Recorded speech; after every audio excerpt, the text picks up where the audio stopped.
اب پانی کیسے کام کرتا ہے، ان اسٹڈیز میں بتایا گیا ہے کہ پانی جو گیسٹرک ایمپٹنگ ہوتی ہے، جو خاص قسم کے معدے کے ایسے انزائمز ہوتے ہیں جس میں گیسٹرین ہے، موٹیلین ہے، سکریٹین ہے اور CCK ہے، جو کہ معدے کو خالی کرتے ہیں، ان پر اثر انداز ہوتا ہے. یعنی ان کا جو اعصابی نظام ہے جس کو آٹونامک نروس سسٹم کہتا ہے اس پر اثر انداز ہوتا ہے. اس کے ساتھ ساتھ جو سفنکٹر ریفلیکس ہے، یعنی کہ جو معدے کا نیچے والا سفنکٹر ہے، نیچے والا ویلو ہے، اس کو یہ بند کر دیتا ہے، کیونکہ معدہ جو ہے وہ پانی کو آگے خارج نہیں ہونے دیتا، بلکہ وہ خوراک کو پہلے آگے بھیجنا چاہتا ہے. لیکن اگر پانی معدے میں ہو تو پانی کو وہ بہت سلو سے آگے جانے دیتا ہے.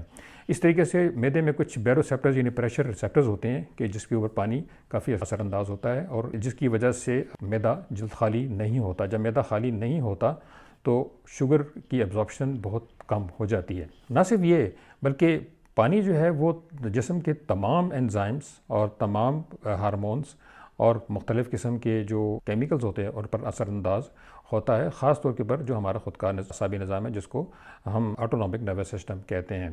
یہ ادویاتی غذاؤں جیسے ادرک، ہلدی، لیمن، کدو کے بیج، میتھی دانہ، لونگ کی جو میڈیسنل پاور ہے، یعنی کہ ان کی جو ادویاتی طاقت ہے اس کو بیدار کر کے ان کو اچھے طریقے سے کام کرنے دیتا ہے. ہائیڈرو تھراپی کہتے ہیں، اس کے جاپانی زبان میں میریزو چیریو کہا جاتا ہے.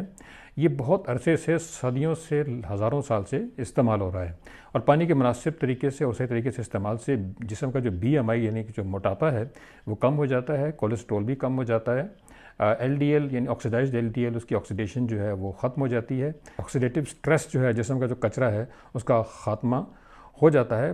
فاسٹنگ شوگر جو ہے جس کو ڈانس فینومین کہتے ہیں اس پر کنٹرول حاصل ہو جاتا ہے، جو کہ کافی بڑا مسئلہ ہے. جو گلائسیمک انڈیکس ہے مختلف غذاؤں کا، یعنی کہ شوگر کو جو بڑھانے کی طاقت مختلف غذاؤں میں ہے، اس میں کافی کمی آ جاتی ہے. اب یہ نہیں کہتے کہ یہ بات ہم خود کر رہے ہیں، بلکہ بہت ساری متعدد بہت قابل اعتبار مستند RCT اسٹڈیز جو ہیں، جو کہ سینکڑوں اسٹڈی پر اور میٹا انالیسس جو ہیں مشتمل ہیں، وہ یہ بات کر رہی ہیں.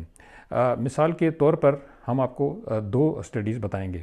اس میں پہلی اسٹڈی جو ہے وہ چھپی ہے journal of diabetes and metabolic disorders میں. یہ اسٹڈی فیبرری 2021 میں چھپی تھی، اور یہ کہتی ہے کہ کھانے سے پہلے پانی پینے سے وزن، BMI یعنی کہ فیٹ اور آپ کے پٹھوں کا جو تناسب ہے وہ، فاسٹنگ گلوکوز، ٹرائیگلیسرائڈز، ST-LDL یعنی اسمال ڈینس LDL جو کہ سب سے خطرناک ہوتا ہے، اور کوپیپٹینز یعنی کہ وہ خاص قسم کے کیمیکلز ہوتے ہیں جو کہ جس وقت بلڈ پریشر ہائی ہوتا ہے تو وہ ہائی ہو جاتے ہیں. ان تمام میں کمی آ جاتی ہے.